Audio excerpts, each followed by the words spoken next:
सुप्रभात बच्चों, कैसे हैं आप सभी। कक्षा 2 हिंदी में आप सभी का स्वागत है। बच्चों, कल हम कर रहे थे हमारी हिंदी पाठ्य पुस्तक खुलते पंख का पाठ 14। बच्चों, पाठ 14 है वसंत ऋतु। तो बच्चों, ये पाठ लगभग हमने खत्म कर लिया था। हम इसका आखिरी अभ्यास कर रहे थे। आखिरी अभ्यास है अब करने की बारी। तो बच्चों, अब करने की बारी का हम दूसरा प्रश्न कर रहे थे।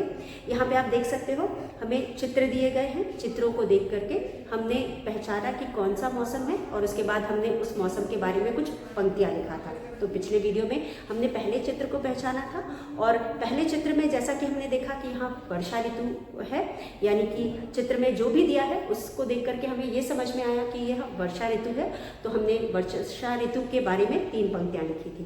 तो बच्चों, हमने डिस्कस तो बहुत कुछ किया था। हमने वो सारी चीज़ें चीज़ों पर विचार किया था जो हम लिख सकते थे, लेकिन हमें क्योंकि यहाँ पे सिर्फ 3 पंक्तियाँ लिखने को कहा गया है, इसलिए हमने 3 पंक्तियाँ लिखा था। अब पहला चित्र हम कर चुके हैं वर्षा ऋतु। वर्षा ऋतु में बारिश होती है, चारों तरफ हरियाली होती है और वर्षा ऋतु में जब हम घर से बाहर निकलते हैं या बारिश से बचने के लिए हम रेनकोट या छाते का प्रयोग करते हैं। तो ये था वर्षा ऋतु के बारे में। अगर आप दूसरे चित्र की तरफ देखें तो भी आपको समझ में आ रहा होगा कि यहाँ पे दूसरे चित्र में जो बच्चा है उसने स्वेटर पहना हुआ है, टोपी पहनी हुई है, यहाँ तक कि सूरज को भी टोपी पहनाया हुआ है। इससे हमें ये समझ में आता है कि ये सर्दियों का मौसम है। तो यहाँ पे हम लिखेंगे यह सर्दी का मौसम है और सर्दी की ऋतु में बहुत ठंड पड़ती है। तो सर्दी के मौसम में बहुत ठंड पड़ती है और हम गरम गरम चीज़ें खाना पसंद करते हैं। सर्दी से बचने के लिए ऊनी कपड़े पहनते हैं और इस तरह से हम और भी सारी चीज़ें लिख सकते हैं कि सर्दी में हम धूप में बैठना पसंद करते हैं और सर्दियों में हमें बहुत तरह तरह के फल और सब्जियां मिलती हैं। तो हम बहुत सारे चीज़ें लिख सकते हैं, लेकिन हमें यहाँ सिर्फ 3 पॉइंट लिखना है, इसलिए हम 3 ही लाइन्स लिखेंगे। तो ये है सर्दी का मौसम। हम यहाँ पे लिखेंगे सर्दी का मौसम। दूसरे चित्र में है सर्दी का मौसम, यानी इसके नीचे हम पहले पॉइंट में लिखेंगे सर्दी में हमें बहुत ठंड लगती है। तो हम यहाँ लिखेंगे सर्दी में बहुत ठंड लगता या लगती है, बहुत ठंड लगती है। सर्दी में हमें बहुत ठंड लगती है या सर्दी में बहुत ठंड लगती है। दूसरे में हम लिखेंगे ठंड से बचने बचने के लिए, लौ पे छोटी की मात्रा ए, ठंड से बचने के लिए हम ऊनी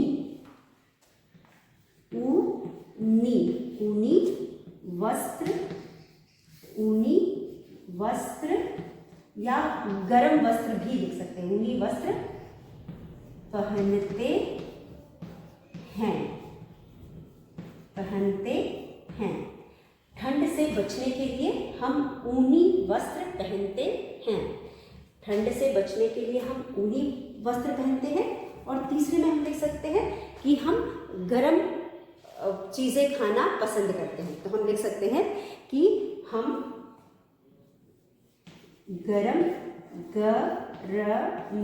गरम चीज़ें, च पे बड़ी की मात्रा, ज पर ए की मात्रा और दीर्घ, चीज़ें खाना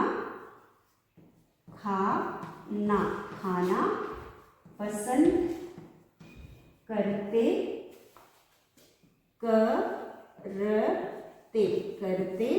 हैं। हम गर्म चीज़ें खाना पसंद करते हैं। तो ये था सर्दी के मौसम के बारे में। तो बच्चों, क्योंकि हमने इस पाठ में ऋतुओं के बारे में पढ़ा, पहले चित्र में हमने बारिश का मौसम देखा और बारिश के लिए 3 लाइन्स लिखी। उसके बाद दूसरे में यहाँ पे सर्दी का मौसम है, इसलिए हमने लिखा सर्दी का मौसम। सर्दी में बहुत ठंड लगती है, सभी को ठंड लगती है। ठंड से बचने के लिए हम ऊनी वस्त्र पहनते हैं। हम गर्म चीज़ें खाना पसंद करते हैं, क्योंकि ठंडी बहुत होती है इसलिए हम गरम गरम चीज़ें खाना पसंद करते हैं। तो बच्चों ये था दूसरा चित्र। अब आप इसे लिख लीजिए अपनी क्लास वर्क कॉपी में। अगर आपसे कहा जाता है सर्दी के बारे में 3 लाइन्स लिखिए या पंक्तियाँ लिखिए तो आप इसी तरह से लिखेंगे। आप इसे लिख लीजिए। उसके बाद दूसरा चित्र यानी तीसरा चित्र है बच्चों। आप क्या क्या देख सकते हैं चित्र को। आप चित्र में आपको क्या क्या दिखाई दे रहा है। चित्र में हमें एक लड़का दिखाई दे रहा है जो कुछ ठंडा पी रहा है। ग्लास में उसने पाइप लगाई हुई है और कुछ ठंडा पी रहा है। उसके बाद खिड़कियां भी खुली हुई हैं और तेज धूप चमक रहा है। उसके बाद आप देख सकते हो कि जो पंखा लगा हुआ पंखे की हवा में बैठा हुआ है। तो पंखे की हवा में हम कब बैठते हैं?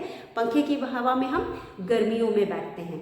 तो यहाँ पे हम गर्मी से अपने आप को गर्मी से बचाने के लिए ठंडी ठंडी चीज़ें पीते हैं या खाना पसंद करते हैं और पंखे में बैठते हैं, एसी में बैठते हैं, कूलर में बैठते हैं। तो यहाँ पे भी ऐसा ही कुछ हो रहा है। बच्चा भी ठंडे ठंडे चीज़ पी रहा है क्योंकि पाइप से तो हम ठंडी चीज़ें ही पीते हैं और उसके बाद पंखा भी चल रहा है। तो इसे देखते हुए हमें लगता है ये ग्रीष्म ऋतु है यानी गर्मियों का मौसम। ये ग्रीष्म ऋतु है यानी कि गर्मियों का मौसम। गर्मी में बहुत तेज़ धूप होती है और तापमान भी बहुत ज़्यादा होता है जिसकी वजह से हमें बहुत गर्मी होती है। दिन के समय तो हम घर से निकलना पसंद ही नहीं करते। हम कोशिश करते हैं कि हमें दिन के समय घर से बाहर निकलना ही ना पड़े और अगर निकलते भी हैं तो बहुत सावधानी के साथ निकलते हैं क्योंकि अगर ठंडी में कपड़े पहन करके हम अपने शरीर को बचाते हैं ठंड लगने से, तो गर्मियों में भी हम कपड़े पहन करके अपने शरीर को गर्म हवा यानी कि लू जिसे हम कहते हैं, ठंडी हवाओं को कोल्ड स्ट्रोक कहते हैं, वैसे हीट स्ट्रोक से या लू से बचाने के लिए हम कपड़े पहनते हैं। और गर्मियों में भी जब हम घर से बाहर निकलते हैं तो हमें खूब सारा पानी पीना चाहिए और उसके बाद पानी पीने के बाद अपने पूरे शरीर को ढक करके जाना चाहिए क्योंकि हमें लू भी लग सकती है। लू पड़ने से भी लोग बीमार पड़ जाते हैं या फिर बहुत लोग तो अपनी जान भी गंवा देते हैं, इसलिए वो भी बहुत खतरनाक होता है। अगर ठंडी में कोल्ड स्ट्रोक नुकसान करता है या ठंडी हवाएं नुकसान करती है वो हमें बीमार करती है, तो गर्मियों में गर्म हवाएं भी हमें बीमार कर सकती है। इसलिए गर्मी के फल जो होते हैं पानी वाले फल होते हैं। आपने देखा होगा गर्मी में जितने भी फल होते हैं, चाहे वो खीरा हो, ककड़ी हो, तरबूज हो, खरबूजा हो, आम हो, सब पानी वाले फ्रूट या फल होते हैं। तो हम ऐसी चीज़ें खाते हैं जो हमारे शरीर में ठंडक पहुंचाए। तो हम ठंडी फल खाते हैं। उसके बाद हम आइसक्रीम्स खाना पसंद करते हैं। हम जूस ठंडे ठंडे जूस पीना पसंद करते हैं और उसके बाद हम बाहर दिन में तो बिल्कुल नहीं बाहर निकलना चाहते, शाम को निकलते हैं। और आप सभी जानते हो कि दिन जो होता है लंबा होता है। ठंडियों में दिन जो होता है बहुत लंबा होता है और रातें छोटी होती हैं। गर्मियों में जो दिन होता है बहुत लंबा होता है और रातें छोटी होती हैं। वहीं सर्दियों में दिन जो होता है बहुत छोटा होता है और रातें लंबी होती हैं। और इसीलिए हम शाम को 6 बजे तक, क्योंकि बहुत देर तक शाम को धूप रहती है गर्मी में, और उसकी वजह से हमें लगता है कि दिन बहुत लंबा है और अंधेरा भी देर से होता है। तो इसलिए हम शाम को घूमने फिरने निकलते हैं जब थोड़ी हवा चलती है या फिर थोड़ा सा राहत मिलती है धूप हट जाने के बाद, तब हम कहीं भी बाहर घूमने फिरना जाना पसंद करते हैं। तो यहाँ पे हम आखिरी चित्र में देख रहे हैं कि जो मौसम है वह ग्रीष्म ऋतु का है। ग्रीष्म यानी गर्मियों का मौसम। तो हम यहाँ लिखेंगे ग्रीष्म ऋतु। ग्रीष्म ऋतु, ग में र उड़ाएंगे, ग्रीष्म ऋतु, ग्रीष्म ऋतु, ये है ग्रीष्म ऋतु। और इस मौसम में बहुत गर्मी पड़ती है, तो हम लिखेंगे ग्रीष्म ऋतु में बहुत गर्मी होती है। हम यहाँ पहले वाक्य में लिखेंगे ग्रीष्म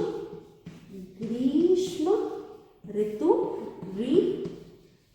ऋतु में, म पे एक की मात्रा में, बहुत, ब पे छोटे की मात्रा, बहुत गर्मी, बहुत गर्मी होती हो, त पे बड़ी की मात्रा ती, गर्मी, बहुत गर्मी होती है। ग्रीष्म ऋतु में बहुत गर्मी होती है।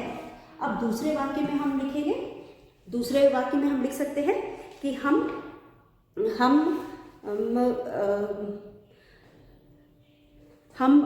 जिस तरह से ठंडियों में हम गर्म चीज़ें खाना पसंद करते हैं, उसी तरह से हम गर्मियों में ठंडी चीज़ें खाना पसंद करते हैं। तो हम यहाँ लिखेंगे गर्मी से या गर्मी में, या फिर इस समय हम लिख सकते हैं, इस समय, समय, समय, हम ठंडी, ठंडी, ठंडी चीजें, चीज पे एक ही मात्रा, बिंदी, चीजें खाना, खाना या पीना, पीना पसंद, पसंद, पसंद करते हैं। इस समय हम ठंडी चीज़ें खाना या पीना पसंद करते हैं। तो गर्मियों में क्योंकि बहुत गर्मी होती है इसलिए हम ठंडी चीज़ें खाना या पीना पसंद करते हैं। उसके बाद हम लिख सकते हैं कि गर्मियों में हम हल्के रंग के सूती कपड़े पहनना पसंद करते हैं या फिर पहनते हैं। इस मौसम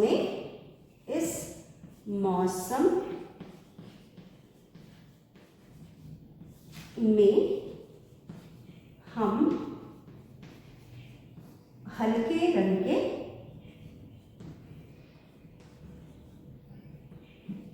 या फिर हम सिर्फ लिखते सूती कपड़े, बहुत लंबा वाक्य नहीं लिखेंगे।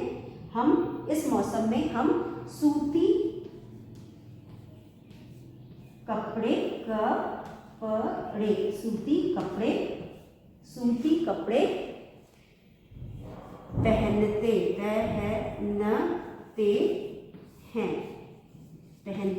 हैं। इस मौसम में हम सूती कपड़े पहनते हैं।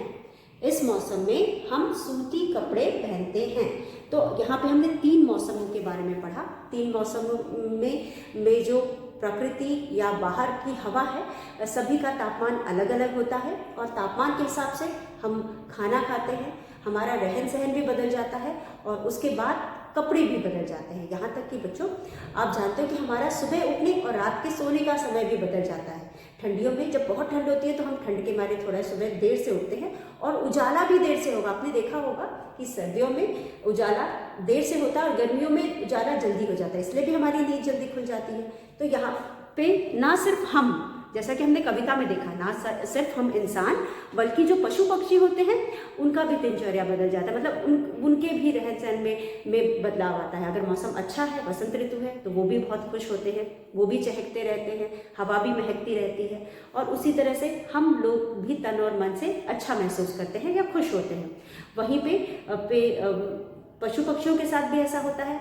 जब मौसम अच्छा होता है वो भी बहुत खुश होते हैं, चहकते रहते हैं, गीत गाते रहते हैं, गुनगुनाते रहते हैं और इधर उधर घूमते रहते हैं। और वहीं गर्मी होता है तो हमें कहीं वो दिखाई नहीं देते, क्योंकि गर्मी से परेशान होकर के किसी ठंडी जगह पे या ऐसे जगह पे बैठते हैं जहाँ पे उनको आराम मिले। तो मौसम के साथ मौसम सिर्फ हमारे जीवन में ही परिवर्तन नहीं लाता, हमारे जीवन में ही बदलाव नहीं लाता, बल्कि पूरे वातावरण में पाए जाने वाले जीव या वो उससे असर पड़ता है। तो इसीलिए इस कविता में भी हमने पढ़ा कि चाहे वो पशु हो, पक्षी हो, हवा हो, इंसान हो, सभी को पर मौसम का असर पड़ता है और हर मौसम अपने अपने जगह पे बहुत ही महत्वपूर्ण होते हैं। किसी एक मौसम को अगर हम हटा दें तो नहीं चलेगा, हर मौसम का अपना अपना महत्व होता है। इसीलिए हमें कोई भी मौसम पसंद हो, लेकिन हर मौसम हमारे लिए जरूरी है। एक अच्छा जीवन जीने के लिए, यानी कि एक स्वस्थ जीवन जीने के लिए सारे मौसम का होना जरूरी है। समय से बारिश होना जरूरी है, समय पे गर्मी पड़ना ज़रूरी है, समय पे सर्दी पड़ना होना जरूरी है और जितना सर्दी होनी चाहिए उतनी सर्दी भी पड़नी जरूरी है। और उसके अलावा अगर गर्मी नहीं पड़ेगी तो फल नहीं पकेंगे और सीजनल फल, आप जानते हो कि फल और सब्जियां भी अलग अलग सीजन में अलग अलग तरह के मिलते हैं, इसलिए हर सीजन या हर मौसम या हर ऋतु हमारे लिए जरूरी है। तो आप ग्रीष्म ऋतु के बारे में भी अपनी क्लास कॉपी में लिखेंगे और इसे याद करेंगे। तो यहाँ पे जिन भी ऋतुओं के बारे में हमने लिखा है, पढ़ा है, समझा है, उन सभी को आप पढ़ेंगे, अपनी क्लास कॉपी में लिखेंगे। और अगर आपके पास चित्र है तो आप चित्र बना भी सकते हैं, किताब में देखकर जैसा चित्र बना हुआ हर वाक्य के बगल में जहाँ पे आपने जिस ऋतु के बारे में लिखा है वहाँ पे दिए गए चित्र को भी बना सकते हैं। आप वहीं से काट के भी चिपका सकते हैं, जैसे भी आपको सुविधा हो आप इस कार्य को भी पूरा करेंगे। तो क्लास कॉपी में आप मौसम से संबंधित चित्र भी बनाएंगे। तो इस तरह से बच्चों आज हमने जो भी पढ़ा आप उसे अपनी क्लास वर्क कॉपी में पढ़ लीजिएगा, याद कर लीजिएगा, और उसके बाद हम अगले वीडियो में अगले अभ्यास के साथ एक बार फिर मिलेंगे। तब तक के लिए धन्यवाद।